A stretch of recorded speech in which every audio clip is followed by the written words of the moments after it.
Hello guys, for the third video regarding uh, being an international student and living as an international student in Rotterdam and as a student of Erasmus University.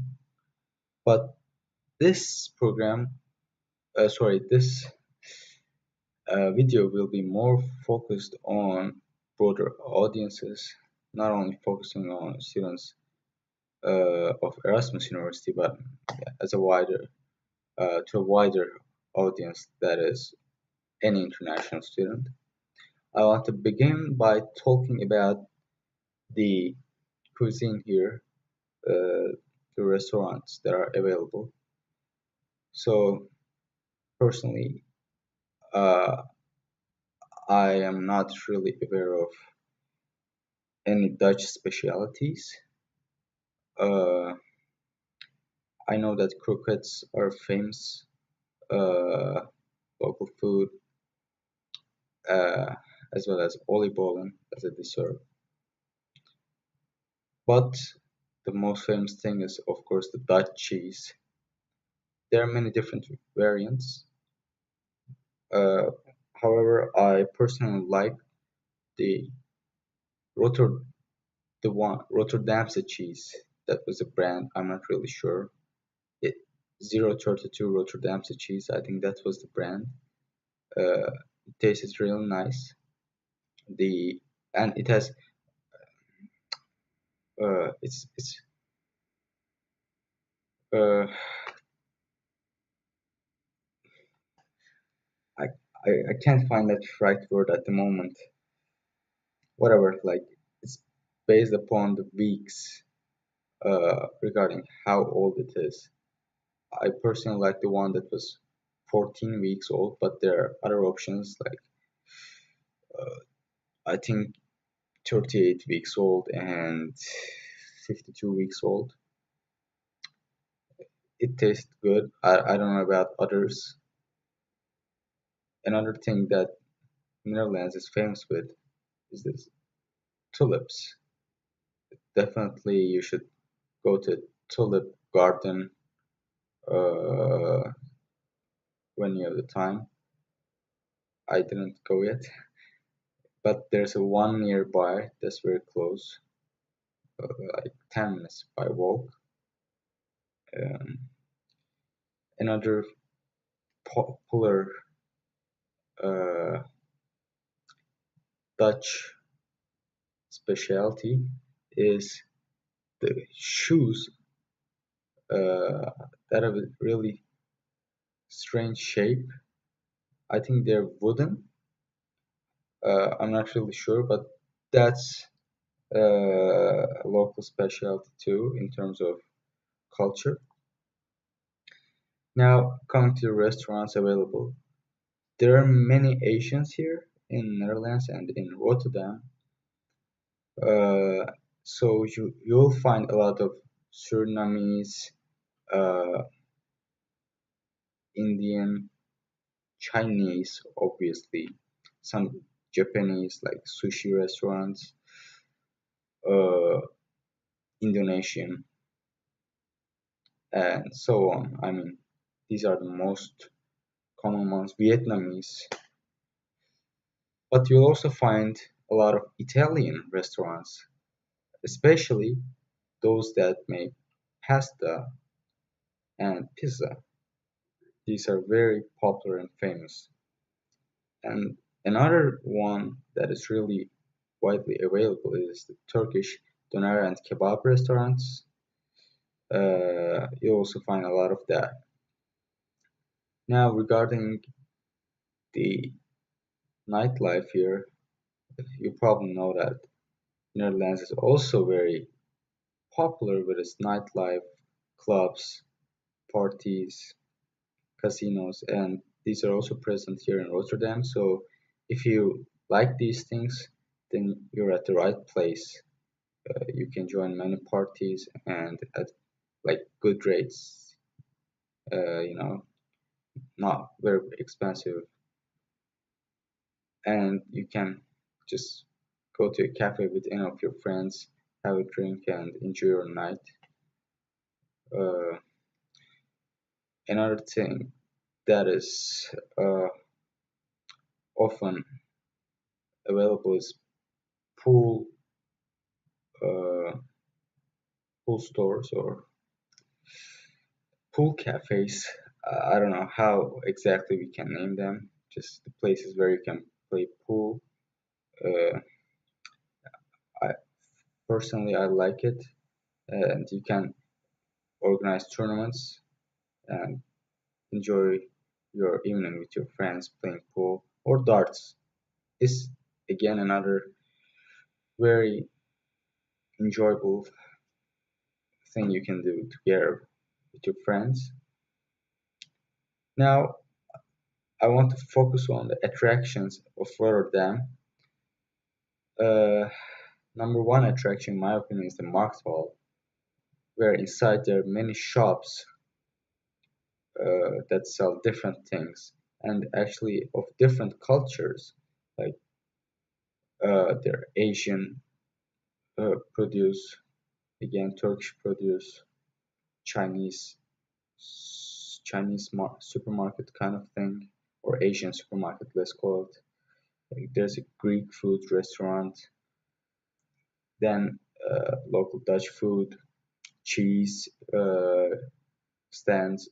I mean, it's a great place. You can find many different things, and in the basement you can find uh, -1, -2 floor park spaces, and above that, in -1 maybe there's an Albertine supermarket.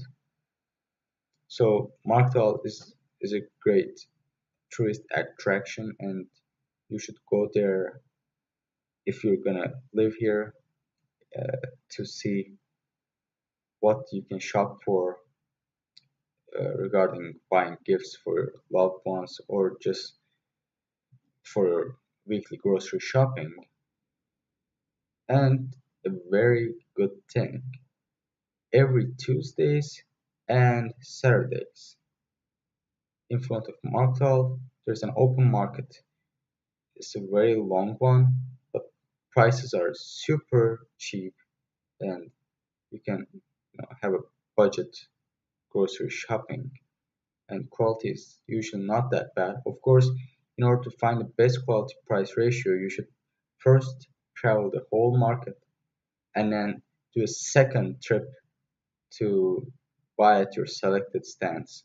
But really, it's a very busy market, and uh, my recommendation is that you have patience when you go there.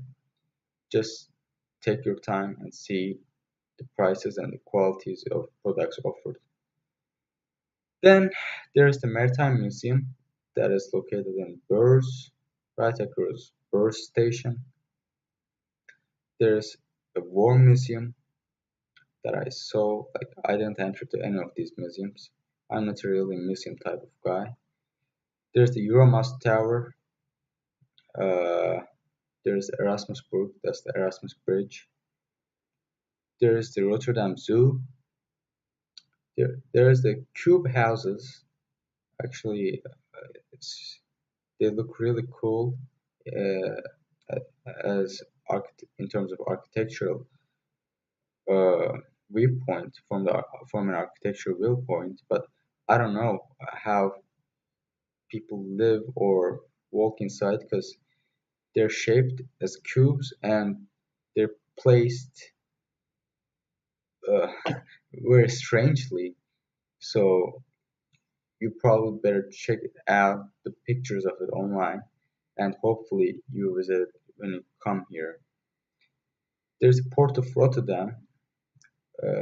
It's a bit far, of course, but yeah, Netherlands is a small country and Rotterdam is also not very big, so you can reach there maybe in 20 minutes by car. I'm not sure, but it's definitely a must visit place, at least during your academic life here, if not in the first year, maybe in the second year. And then there's the Maas River and Maas Tunnel, which is a long one. You can walk under the river the Maas River or just ride your bike to pass across the river. Now, you probably have some hobbies before coming here, some interests, and what you can do in terms of sports. There's an ice rink that opens uh, before or right before January, maybe somewhere in December. Yes, in the middle of December, there's an ice rink opens. It's a circular shaped one. It's usually for speed skaters. Personally, I played ice hockey in, back in my country for several years, and that's my favorite sport and my top area of interest. But unfortunately, if you love ice hockey, you will not be able to practice it really here. That's sad. Uh, but as a speed skater, then you'll enjoy your time here to a great extent. There are, of course, football pitches a lot. You can join amateur football teams here. That's again very close by, just 10 minutes of walking. There are several football pitches. It's all in the same location. Again, in that location, there's field or grass hockey uh, pitches, and you can again join a team. And of course, if dart is considered a sport, then yeah, you can play it. And if you're good at it, you can join a professional darts tournament or something like that. Uh, on the university campus, you can play table tennis, maybe in a sports center too. So regarding sports, these are top ones. There are many marathons that are being organized. You can join them. Uh, Netherlands is a great place for runners and athletes. You can just practice every morning before your lectures start if you want.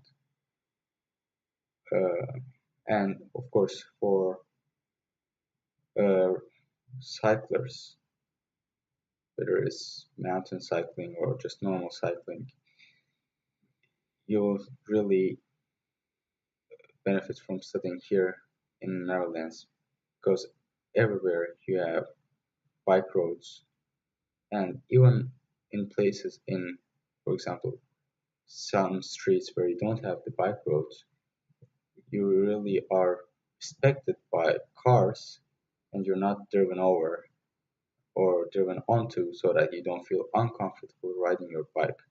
Whereas in most of the other countries, it's really uncomfortable to ride your bike. And also, I forgot to mention, just next to the Mark Hall, there's a grand Ferris wheel, again, another tourist attraction. And there are souvenir shops nearby the Mark Hall, just in case you want to buy some gifts for your loved ones. And people here, they like football a lot. The local teams in Rotterdam are Feyenoord, obviously a very famous one, and a less famous Excelsior. But if you have the mentality of supporting the team that's closest to you, I think in this case you'll have to support Excelsior because its stadium is right across the campus and you can hear the chants from the fans when there's a game or a match there. Now, I want to focus on a sensitive area that is again very important, and it is the difficulties you might experience as a student. Erasmus University is one of the best universities in Europe and, of course, in top five in the Netherlands. Uh, so the workload is high. At least I can say that for my program, IBA, that is one of the best in the world, maybe in top 50, and in top 10 in Europe for business, and I think the same goes for economics.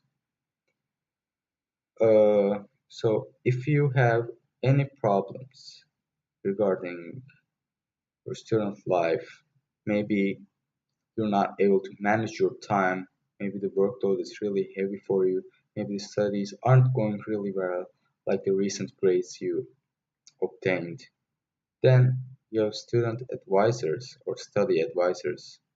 You can contact them, and you have mentors in your first year in the first two trimesters. You can also ask for help or advice from them, but student advisors are a more formal approach, and I think a better one because they know more about the university and student psychology. At the end of your first year, you might be given either non-binding study advice or a binding study advice. The former one means that you were you were unsuccessful or you acquired insufficient grades or credits in your first year so that you're not advised to continue your studies and probably uh, your education will be stopped or you'll be like thrown out of the university and your residence permit will also be cancelled. And the latter one means you can just keep on with your education and continue studying onwards from the second year. Although, for example, if you have failed a subject or a course in the first year, you have to retake it if you fail the resit as well in the second year. That's just an extra workload. Uh, there is a policy of compensation, which is that if you take if you acquire, for example, 4.5 and above, but below 5.5, which is required you to pass any course, then you can compensate to this uh, through acquiring more than 5.5 in any other courses. So you can say, and yeah, you must have passed all your other courses, which will mean that okay, I did good in all of these courses, but I passed all of them, but I was just bad in this one single course, so they'll compensate for it and make you barely pass by 5.5. That's it. And as far as I know, your grade won't be reduced or deducted from other one of the other courses that you did good in. You'll just be added points to make you barely pass in that uh, course in which you failed. And you can do this once per academic year. And yeah, you must have failed only one course. Uh, your resets are usually in July.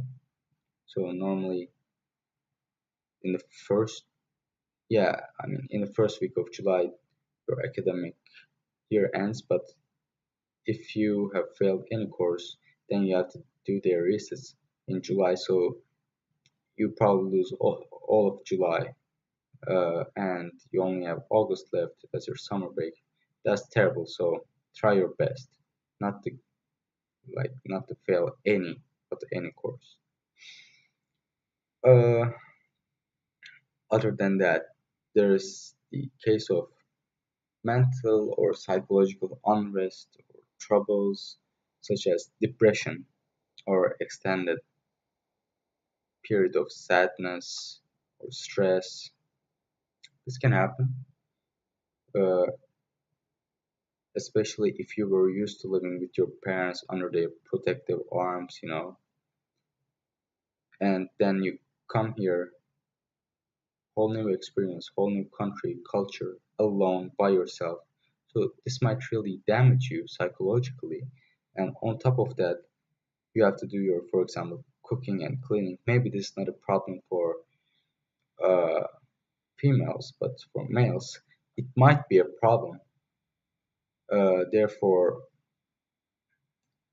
you you can feel pretty bad about it.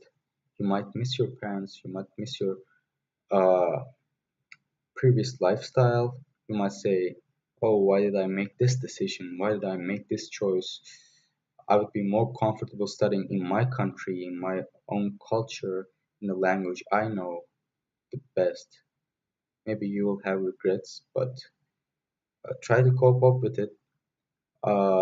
I have several advices on how to do this. First of all, spend time with friends. The more you do this, the better you will feel, the more you will feel integrated into the student life and the society here. Uh, or else, if you're, for example, if the main reason why you have this psychological issue is that you miss your country or your culture, then try to uh, find and people of your own culture, own country, and spend some time with them. Discuss some, I don't know, issues, some things. Try to get their advices and do some things together. For example, there are many uh, Chinese and Turkish people here, many Moroccans here. So again, a lot of Germans, Belgium, Belgian people, French people, Italian people. So if you're for example from any of these countries, then you'll easily be able to find people of your own culture. Other than that, you can do meditation or prayers. If that is the way you'll be more relaxed. You can watch motivational videos on YouTube. Yes, this is a way.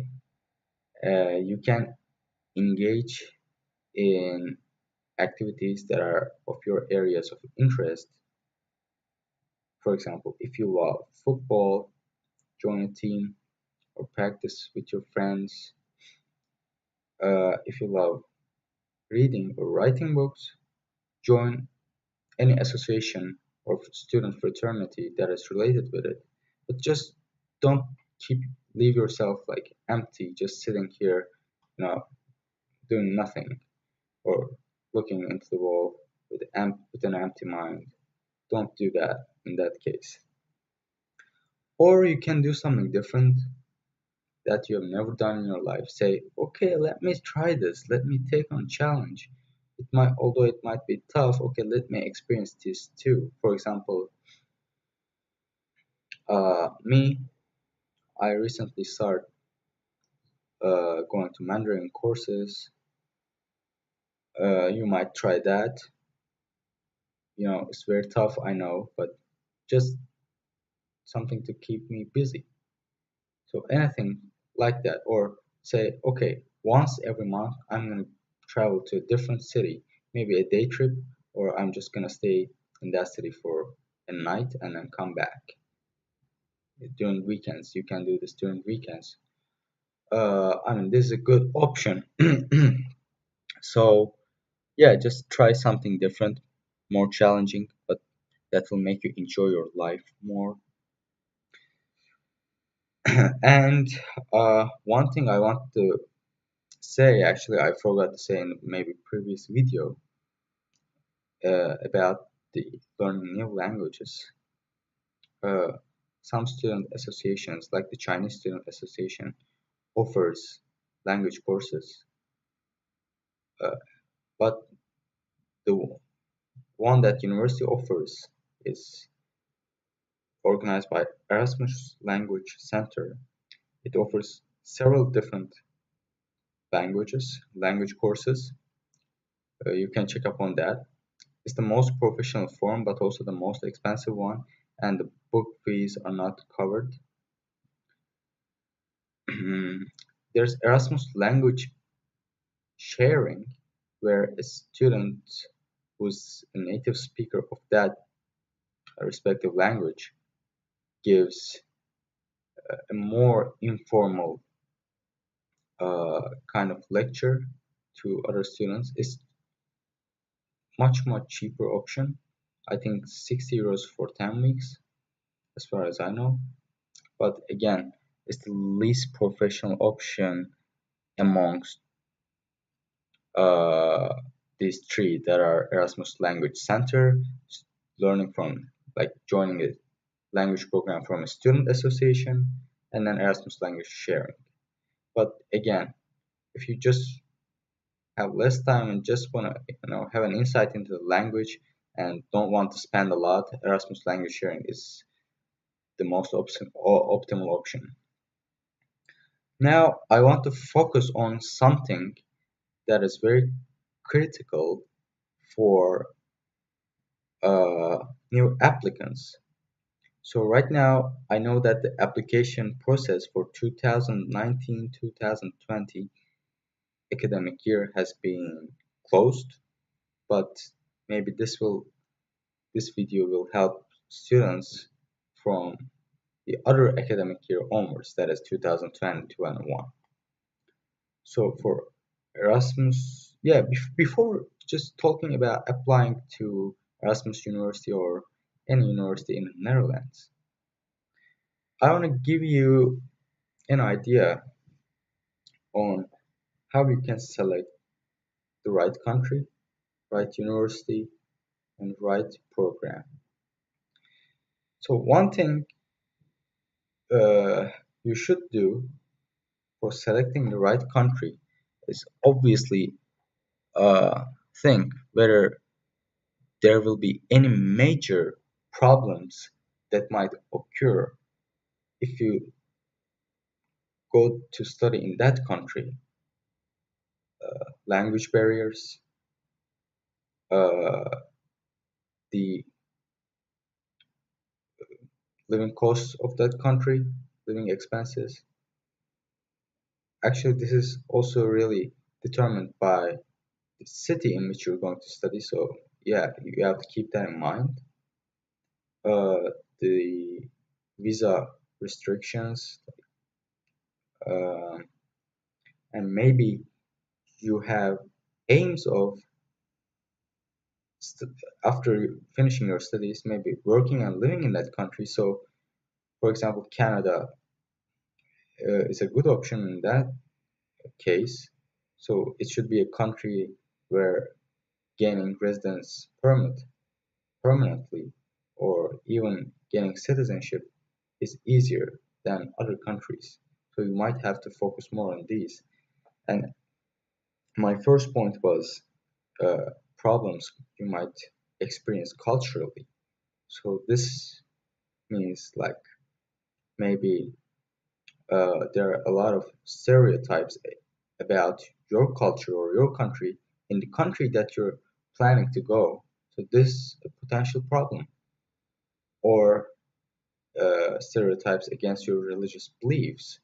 They might maybe treat you badly because of that. So you have to keep these in mind. Uh, Other than that, yeah, language. If the people here, like in Netherlands, can speak English to a great extent, then it won't be a problem. Or maybe a language, and if the people can speak that language to a great extent, again, no problem. But if the people don't know how to speak your language or one of the languages uh, to a good extent, and in terms of a good amount of people, then you'll have a problem communicating with people in your everyday life, and this can affect your ease of living, ranging from your grocery shopping to communicating with officials. Now, regarding choosing the right university, of course, the first thing I usually looked at was the university rankings because I wanted to study in a popular or a good university just to maybe increase my chances of being employed after graduation. And after that ranking, which I did from QS University Rankings website, but you can also do it from Times Higher Education and also rank according to the subjects which you're planning to study.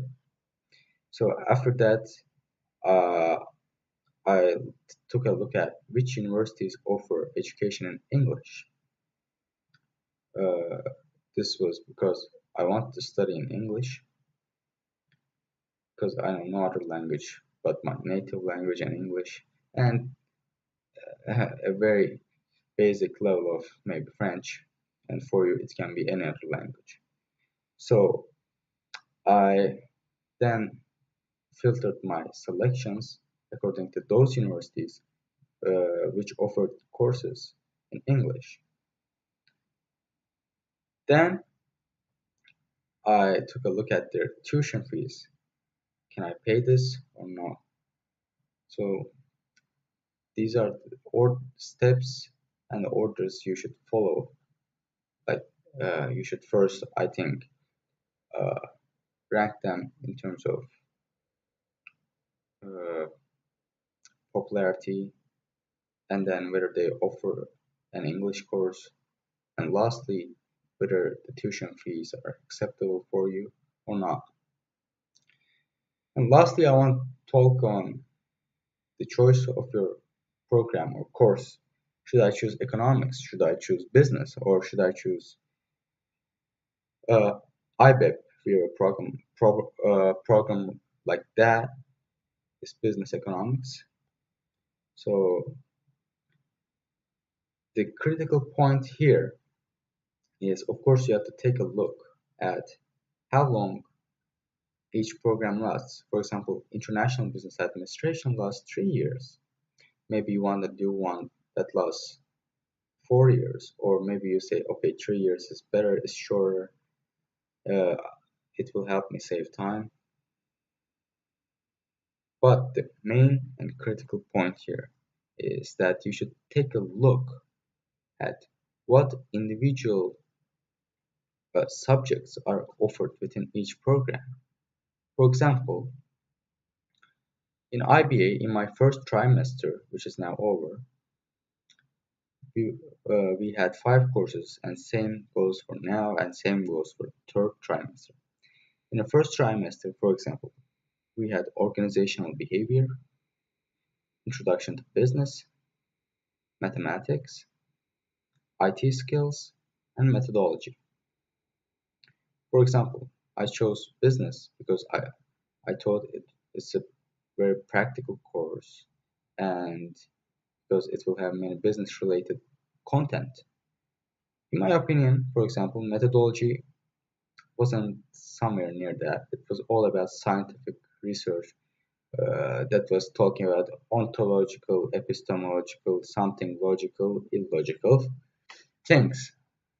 So, my point is that if you see the names of the courses on that program you want to apply for, and you observe that they sound really irrelevant to business. For example, if all of the 5 courses I had in first trimester were something like methodology, then I would say, oh, what the hell is going on? No, I'm not going to apply for this because I want to learn business, and this is a bit off compared to what I expect to study and what I expect to learn. So this is the main and critical point. Check the individual courses or subjects you have under the program. And if it's available, check the details of each course too. Like, what do you study in organizational behavior? What do you study in methodology? What do you study in introduction to business? And so on. For example, I don't like philosophical subjects. Methodology was something like that. In the second year, first trimester, we have a course called Philosophy of Science, so it's going to be real troublesome for me because I barely passed methodology, so I think it's going to be the same thing for that subject too. I hope not. Let's see. So this is a very important point I want to uh, communicate to you, and I hope you keep this in mind. while making your selection of courses of the programs. Now, application process. This begins when you first create an account, when you first register on StudiaLink.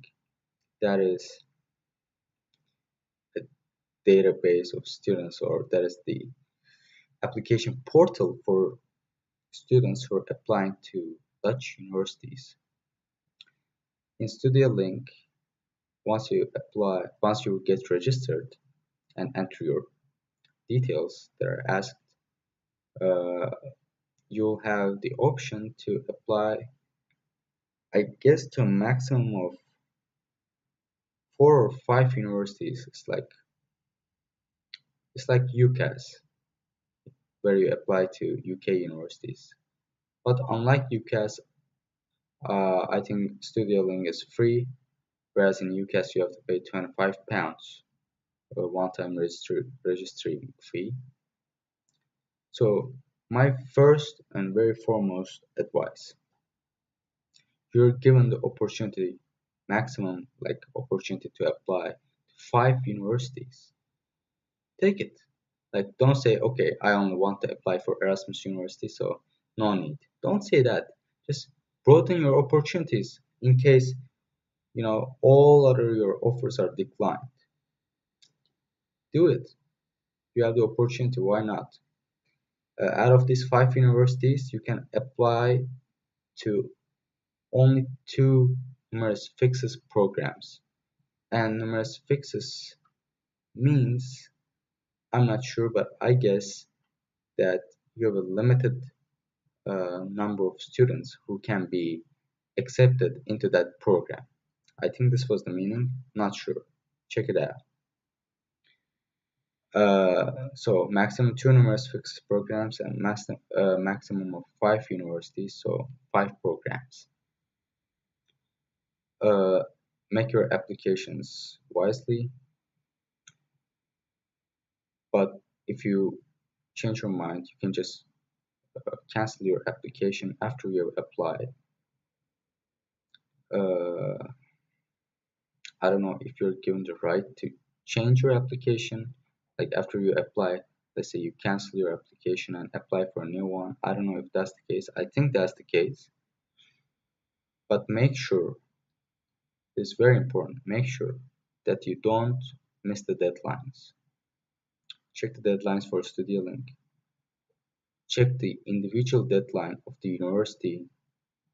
For example, I don't remember, but for Erasmus University, maybe it was somewhere in uh, April, maybe.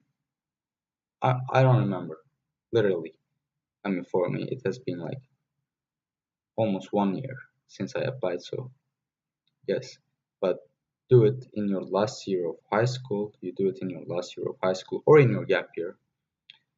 So, for example, if you're gonna apply for a program that starts in the spring,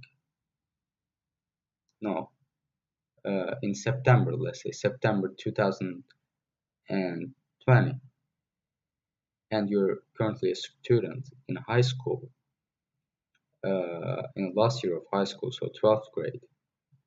So you should start your application in the September or October, but in the last quarter of 2019, if you're going to apply for a program that starts in the fall of 2020. So there's a 1 year difference between the beginning of the desired program and your application for it. Start searching now, start applying uh, before the deadlines, and make sure you allocate enough time between your application and the processes required for you to finalize that application. Don't forget this.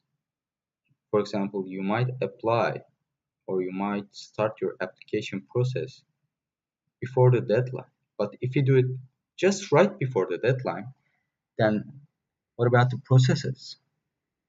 They also take up some time, and you'll be crossing the deadline, and unfortunately, your application will be unsuccessful. It will be cancelled. So therefore, this is very important. And after you're done with the studio link, uh, continue your application in Erasmus University's own application portal. Uh, I actually forgot what it was called, but it's probably, yeah, it's called Olaf. I think it's called Olaf, but it can be Osiris too. I mean, you check your status from Osiris, but yeah, it can be Olaf. Let's see. Yeah, okay. I was checking the browser right now. It's called Olaf. So after you apply through Studio Link and make your application to Erasmus University and to the desired program there, then you keep continuing your application process from OLAF, that's Erasmus University's own application portal, where you have to enter your details and also write the motivation letter. That was in 4 parts previously uh, for my period of application. I don't know if it's changed, but you have to write a motivation letter, and it's divided into 4 parts. You're asked a question, for example, why Erasmus University? Why this program? What makes you a good candidate for this program? And what you want to do in the future? Something like that. And again, one thing I want to note is I really advise you to take a look at the scholarships that are being offered, not only from the university but outside the university. If any organization or fund is offering a scholarship and you have some financial limitations, financial problems, maybe your family doesn't have enough income, this can really be a good, great boost for you. Erasmus University has two main scholarships. One is the Dean Scholarship, that's a lower amount, like uh, two-thirds of your uh, two-thirds of your tuition fee for international students. Like your payment will be reduced from the 9,200 to 2,060, for example. You'll be paying what the European Union students will be paying in your first year.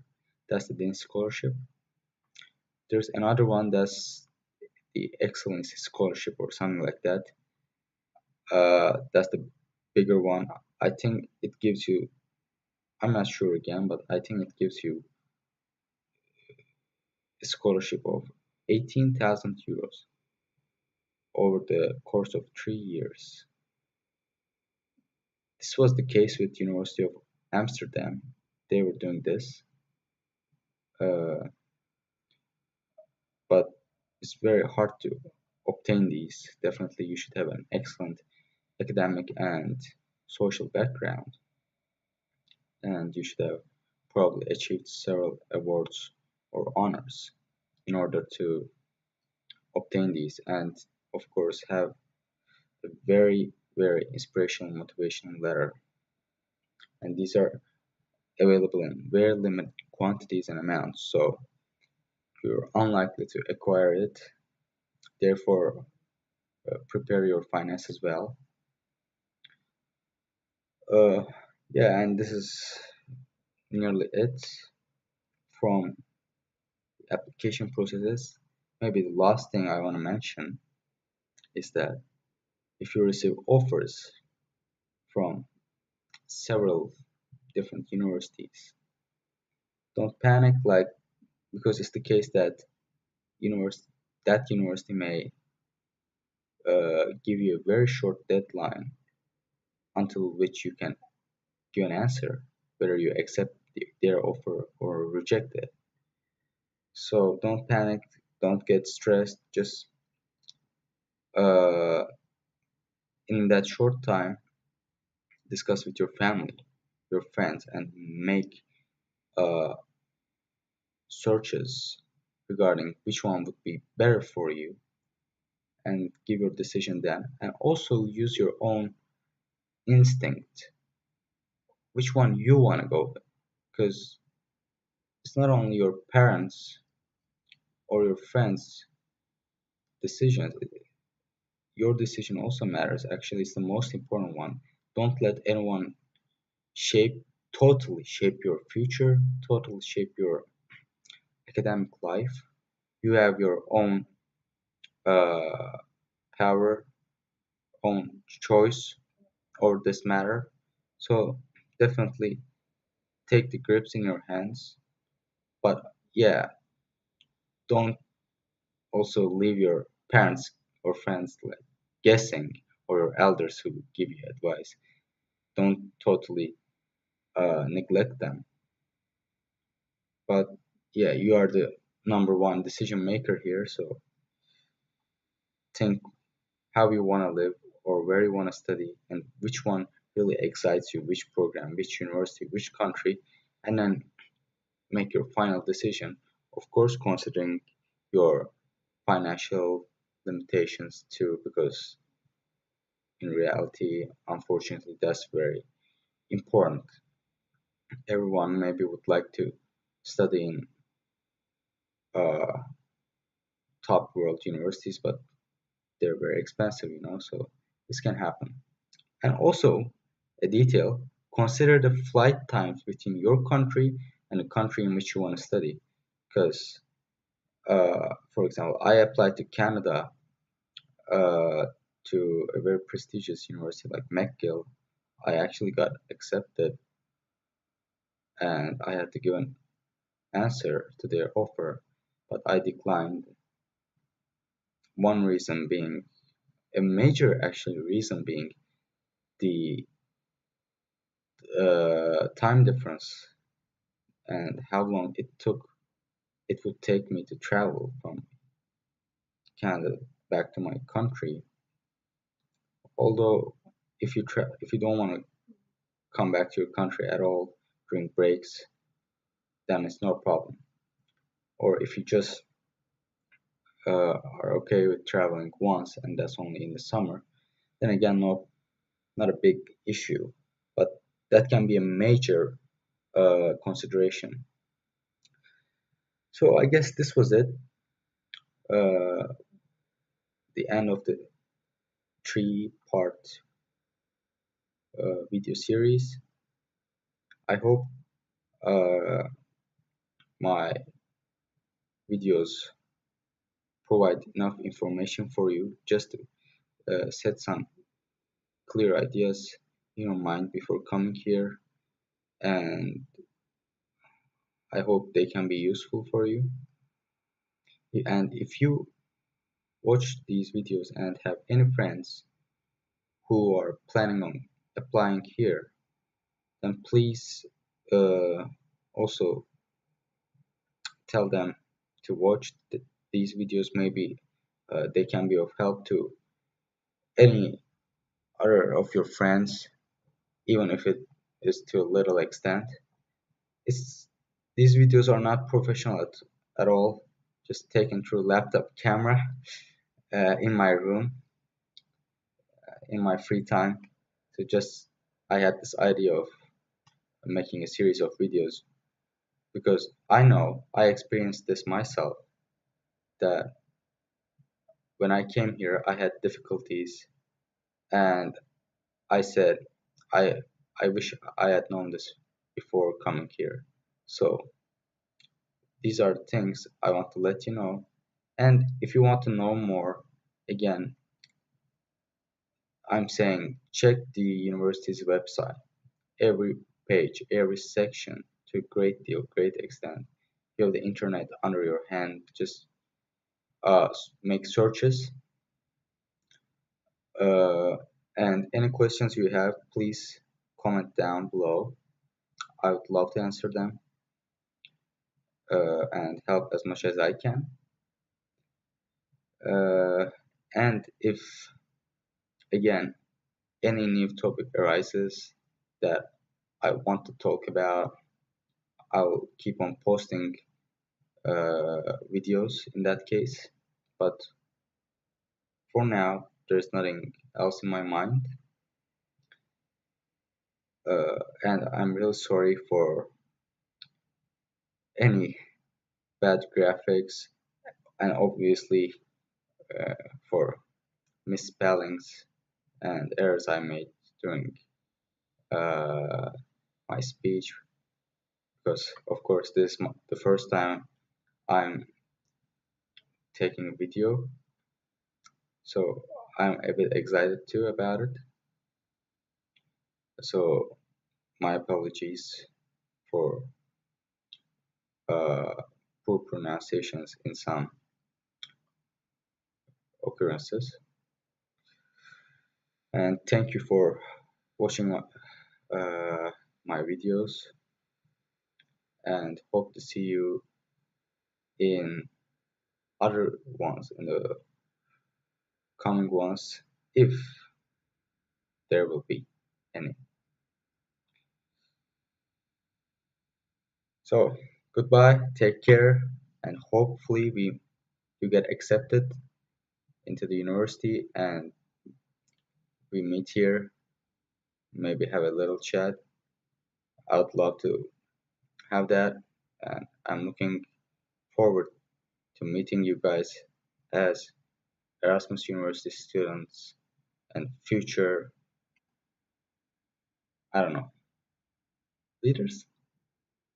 Yeah, it can be. You can be a future leader. Believe in yourself, you can achieve everything. See you.